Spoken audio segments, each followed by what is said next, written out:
ये साबित करे कि 10 पैसा का कोई लेना देना मेरे साथ हुआ है तो आप मुझे फांसी का फंदे पे चढ़ा दो, मैं तैयार हूँ। मुझे पीछे ईडी सीबीआई लगाने का जरूरत नहीं है।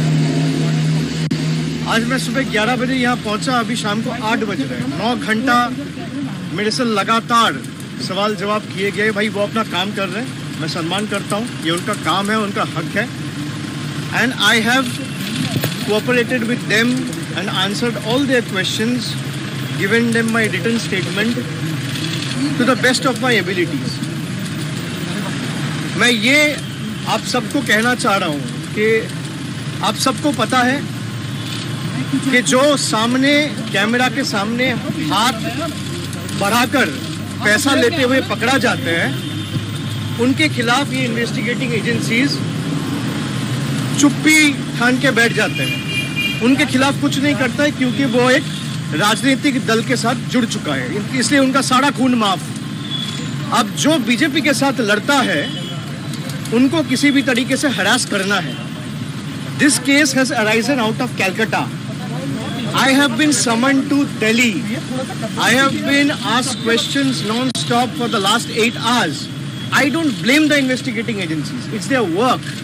They are also under pressure to perform. स्वाभाविक है, अंदर क्या बात हुआ वो तो मैं कह नहीं सकता हूँ, लेकिन जिससे भी बीजेपी ये करवा रहा है वो भी खुश नहीं है। मैं ये पहला दिन से कहा हूँ कि आपके खिलाफ अगर, मेरे खिलाफ अगर कोई सबूत है, आप उसको पब्लिक सार्वजनिक जीवन में लाइए, आप उसको पब्लिक डोमेन में लाइए। दूध का दूध, पानी का पानी। पर बीजेपी को अगर लगता है कि इससे तृणमूल डर जाएगी, तृणमूल झुक जाएगी, तृणमूल हार मान लेगी, दूसरे राजनीतिक दलों की तरह, कांग्रेस की तरह मैं स्पेसिफिकली कह रहा हूं, या कोई और राजनीतिक दल की तरह घर में बैठ जाएगी, भाई हम और जोर जबरदस्ती के साथ आपके खिलाफ लड़ाई करेंगे और हम वो हर राज्य में जाएंगे जहां आप लोकतंत्र की हत्या किया है। आपको जो उखाड़ना है आप उखाड़ लो। BJP's tyranny will be defeated. Let BJP put all its might, vigor, threat, resources, mind my words, their resources is going to fall flat। आपको जो करना है कर लो। तृणमूल कांग्रेस आने वाले चुनाव में बीजेपी को हराएगी। Forget about any other political party।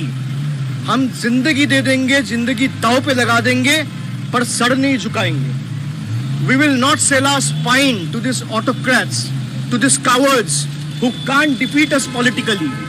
Take my word, we have the fire in our belly and come what may, we will defeat them in 2024। आपको जो उपाय अपनाना है आप अपना लो। मैं शुरुआत से कह रहा हूं कि राजनीतिक लड़ाई राजनीतिक तरीके से लड़ो। इनकी हिम्मत नहीं है। बंगाल में लड़ाई करने गए, क्या हालत हुआ आपने देखा।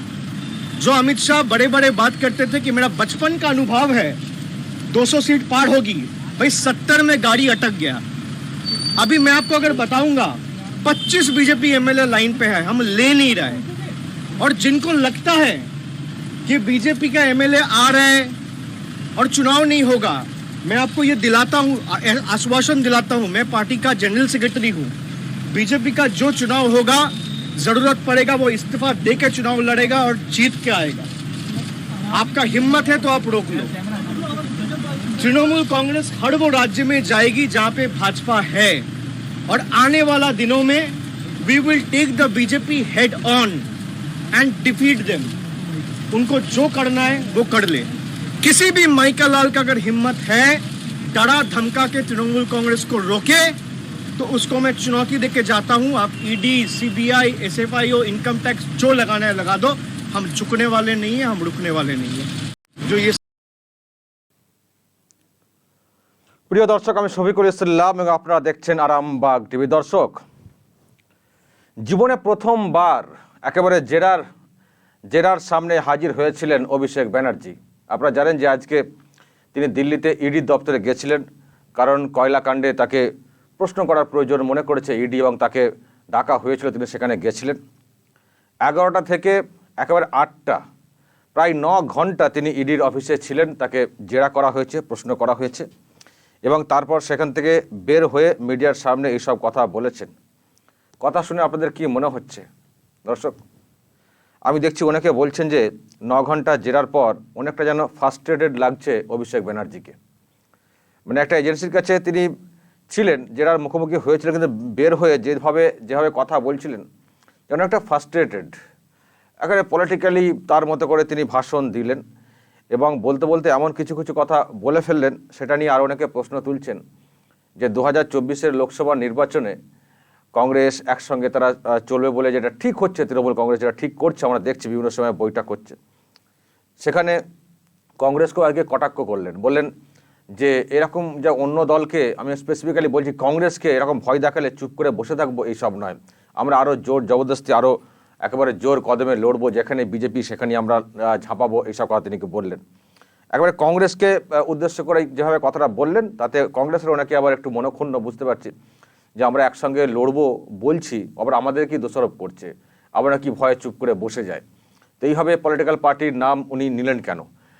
অন্য সময়ে আদৌ নামটা নিতেন কিনা সেটা নিয়ে অবশ্যই প্রশ্ন থাকতে পারে, কিন্তু এখন বললাম না যে অনেকটা মনে হচ্ছে ফ্রাস্ট্রেটেড, কি বলছি, এর ব্যাখ্যা কি হতে পারে, এই কথা থেকে কতটা আঘাতপ্রাপ্ত হতে পারে, তাদের জোট সঙ্গী হতে গেলে সেখানে কোনো সমস্যা হতে পারে কিনা, এইসব আর মাথাতেই যেন নেই অভিষেক ব্যানার্জি। 9 ঘন্টা জেরা, জীবনে প্রথমবার জেরা। আমার মনে হয়, আমি জানি না এর আগে কখনো কোনো তদন্তের মানে কোনো এজেন্সির মুখোমুখি অভিষেক ব্যানার্জি হয়েছিলেন কিনা।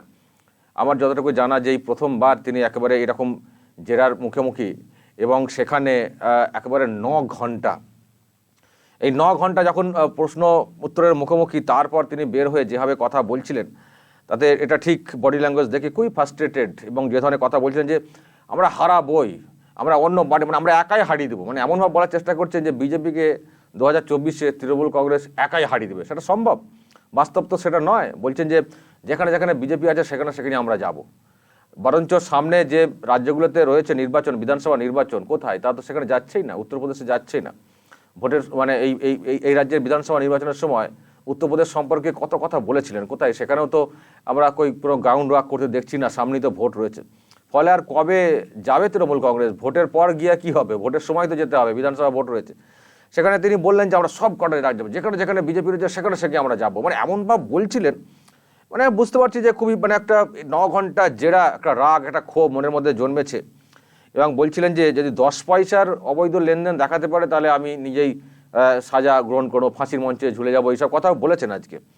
সুতরাং আজকে যখন 9 ঘন্টা জেরার পর তিনি বের হয়ে এলেন, এখন কি হলো ভিতরে সেটা তো আমরা সবটা বলতে পারবো না। তবে উনি কিন্তু একটা কথা বললেন যে যারা প্রশ্ন করছেন তাদের দোষ নেই, তাদেরকে করানো হচ্ছে, এবং এটাও বললেন যে ভিতরে কি কথা হচ্ছে সেটা আপনাদেরকে বলবো না। কত যেন এটা মনে হচ্ছে যেন তার কাছে সব স্বীকার করে নিয়েছেন ইডি অফিসাররা, যে তারা চাপে পড়ে করছেন কিছুই নেই, যেটা তিনি বোঝানোর চেষ্টা করলেন। কিন্তু বাস্তবটা তো আর অতটা এরকম নাও হতে পারে, এখন আমরা তার কেউই সেটা বলতে পারবে না, কিন্তু তিনি তার মতো করে হয়তো একটা সাফাই দেওয়ার চেষ্টা করলেন, বোঝানোর চেষ্টা করলেন যে আমি নির্দোষ, আমার কিছু করার নেই, অথচ এজেন্সি করতে বাধ্য হচ্ছে কারণ পলিটিক্যাল পার্টির চাপ, এটা যেন কথাটা বোঝানোর চেষ্টা করলেন তিনি। তবে দর্শক, উনি যেভাবে কথা বললেন যে, এবং শুভেন্দু অধিকারীর নাম নেননি, হয়তো একটা কটাক্ষ করার চেষ্টা করলেন, তাকে দেখা গেছে ছবিতে তার বিরুদ্ধে ব্যবস্থা হচ্ছে না, সব পলিটিক্যালি আমাদের বিরুদ্ধে হচ্ছে। আসলে যেটা দেখা গেছে ক্যামেরায় সেটা তো একটা অ্যামাউন্টও জানা গেছে, কয়েক লাখ টাকা, 4 লাখ, 5 লাখ, 2 লাখ এরকম শোনা যাচ্ছে। আর যেটা দেখা যায়নি, এখানে দেখার কোটি কোটি টাকার ব্যাপার শোনা যাচ্ছে। এখন অভিষেক ব্যানার্জি জড়িত কিনা সেটা আমরা কি বলতে পারবো না, তদন্তের বিষয়। কিন্তু 9 ঘন্টা যেভাবে তদন্ত হয়েছে, আসলে এই টাকা পাচার হয়েছে, বিদেশে পাচার হয়েছে, এসব কথা কিন্তু শোনা যাচ্ছিল, অভিযোগ শোনা যাচ্ছিল। ফলে একটা তদন্তের বিষয় রয়েছে। এবং বিনয় মিশ্র, যাকে ধরলে হয়তো আরও পরিষ্কার হয়ে যেত কাকে টাকা তিনি আবার সাপ্লাই করেছিলেন, কিন্তু তাকে তার খুঁজেই পাওয়া যাচ্ছে না, কারণ একেবারে দেশ ছেড়ে চলে গেছেন। আর বিনয় মিশ্র যেহেতু যুব তৃণমূল কংগ্রেসের নেতা ছিলেন, আর তিনি আবার যুব তৃণমূল কংগ্রেসের এখন মাথায় ছিলেন অভিষেক ব্যানার্জি, ফলে একটা লিঙ্ক হয়তো খোঁজার চেষ্টা করছে, বা কোনো রকম লিঙ্ক রয়েছে কিনা জানার চেষ্টা করছে ইডি। টাকা পয়সা এত কোটি কোটি টাকার ব্যাপার, কোটি কোটি টাকার ব্যাপার। এটা ঠিক যে সেই তার ভিডিও ফুটেজ তার নেই, যেটা অভিষেক ব্যানার্জি দাবি করছেন যে আমাকে তো কোথায় প্রমাণ কি আছে, নেই। কিন্তু যেভাবে 9 ঘন্টা ধরে প্রশ্ন উত্তর পর্বে চলেছে, সেখানে আমরা জানি না কিসের ভিত্তিতে ইডি এতক্ষণ ধরে প্রশ্ন করছিল। 9 ঘন্টা শুধু মানে সামান্য বিষয়, আর 9 ঘন্টা সময় লাগার কথা নয়। 9 ঘন্টা ধরে জিজ্ঞাসাবাদ করেছে, উনিই বলছিলেন যে আমরা রিটেন স্টেটমেন্ট দিয়েছি, অনেক কিছু দিয়েছি। এখন এর পরে কি হয়, আবার তাকে ডাকে কি না, তার পরবর্তীকালে আবার তার স্ত্রী রুজিরা ব্যানার্জি, তাকেও তো ডেকেছিল ইডি, তিনি তো হাজির হননি।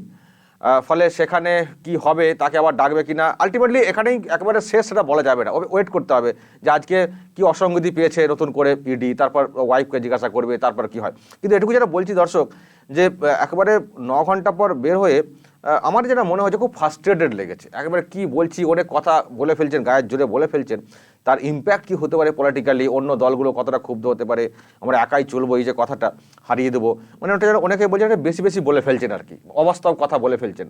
একটা রাজ্যের ক্ষমতায় আছে তৃণমূল কংগ্রেস, ত্রিপুরাতে এখন ফুল ফোটাবার চেষ্টা করছে, এখন থেকে 2024-এ তৃণমূল কংগ্রেস একা বলছে বিজেপিকে হারিয়ে দেবো, এই যে কথাগুলো ফ্রাস্ট্রেটেড অনেকে বলার চেষ্টা করছে। দর্শক আমি শুধু শেষে একটা কথা বলি, যে কেন উনি বলেছেন যে আমার কলকাতার কেস, বেঙ্গলের কেস, আমাকে এখানে ডাকা হয়েছে, কেন ডাকা হয়েছে না সেটা প্রশ্ন তোলার চেষ্টা করলেন। কিন্তু দর্শক শুধু একটু ভাবুন, যদি আজকে এইরকম 9 ঘন্টা কলকাতার কোনো অফিসে অভিষেক ব্যানার্জিকে ডেকে জিজ্ঞাসাবাদ করতো ইডি, কি অবস্থা হতো কলকাতার, এটা নিশ্চয় আন্দাজ করতে পারছেন। আজকে 9 ঘন্টা দিল্লির অফিস বলে অভিষেক ব্যানার্জিকে জিজ্ঞাসাবাদ করতে পেরেছে ইডি, যদি এটা কলকাতাতে হতো, কোনো জায়গাতে অভিষেক ব্যানার্জিকে ডেকে 9 ঘন্টা বসে জিজ্ঞাসাবাদ করা হচ্ছে, গোটা কলকাতাটা উত্তাল হয়ে যেত। বুঝতে পারছেন দর্শক যে কেন কলকাতাতে তাকে জিজ্ঞাসাবাদ করার জন্য ঝুঁকি নেয়নি, কারণ দেখেছেন তো সিবিআই অ্যারেস্ট করেছিল সেই সময় কি হয়েছিল নিজাম প্যালেসে। আর 9 ঘন্টা অভিষেক ব্যানার্জি দলের একেবারে নেতা, একেবারে শীর্ষস্থানীয় নেতা, তাকে ডেকে 9 ঘন্টা বসে জেরা করার ক্ষমতা থাকতো, কতজন যে হাজির হয়ে যেত ইডি অফিসের চারধারে, সেটা নিশ্চয়ই আপনারা আন্দাজ করছেন। দর্শক কি বলবেন, যেভাবে ফ্রাস্ট্রেটেড একবারে 9 ঘন্টা ডেকে, এর পরের বার যদি আর 2-3 বার ডাকে, তাহলে অভিষেক ব্যানার্জির প্রতিক্রিয়া কি হতে পারে? দর্শক কি বলবেন নিশ্চয়ই কমেন্ট করবেন, কমেন্ট বক্সে নজর রাখবেন আরামবাগ টিভিতে।